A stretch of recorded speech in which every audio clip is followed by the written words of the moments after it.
லெபனானில் இஸ்ரேல் வான்படையால் நடத்தப்பட்ட தாக்குதலில் ஹமாஸ் தலைவர் ஃபதாக் ஷெரீப் கொல்லப்பட்டுள்ளார். ஏமனில் உள்ள ஹவுதி அமைப்பை குறிவைத்தும் இஸ்ரேல் தாக்குதலை தொடர்ந்திருப்பதால் பதற்றம் அதிகரித்துள்ளது.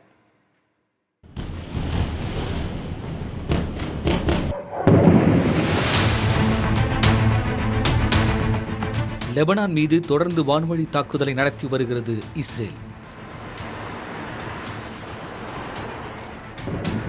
ஹமாஸுக்கு ஆதரவாக செயல்பட்டு வந்த ஹிஸ்புல்லா அமைப்பினரை குறிவைத்து நடத்தப்பட்ட தாக்குதலில் அங்கு பதுங்கியிருந்த ஹமாஸ் படையின் தலைவர் பகாஸ் ஷெரீப் கொல்லப்பட்டார். இதனை ஹமாஸ் அதிகாரப்பூர்வமாக அறிவித்துள்ளது. அந்த அமைப்பு வெளியிட்டுள்ள அறிக்கையில், லெபனானின் தெற்கு துறைமுகத்தில் அமைந்துள்ள அல் பஸ் அகதிகள் முகாமில் நடத்தப்பட்ட தாக்குதலில் பகாஸ் ஷெரீப் மற்றும் அவரது குடும்பத்தினர் உயிரிழந்ததாக தெரிவித்துள்ளது. ஏற்கனவே ஹிஸ்புல்லா அமைப்பின் தலைவர் நஸ்ரல்லா கொல்லப்பட்ட நிலையில் ஹமாஸ் படையின் தலைவரும் கொல்லப்பட்டுள்ளார். இதன் காரணமாக மத்திய கிழக்கு நாடுகளில் பதற்றம் அதிகரித்துள்ளது.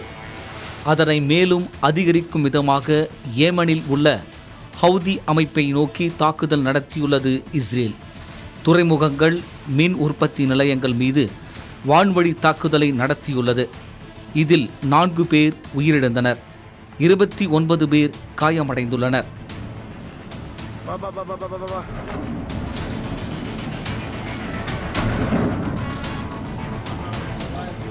ஈரானில் இருந்து ஆயுதங்கள் உட்பட இராணுவத்திற்கு தேவையான பொருட்கள் இவ்வழியாகத்தான் இறக்குமதி செய்யப்பட்டு ஈரான் ஆதரவு இயக்கங்களுக்கு விநியோகம் செய்யப்படுவதாக கூறப்படுகிறது.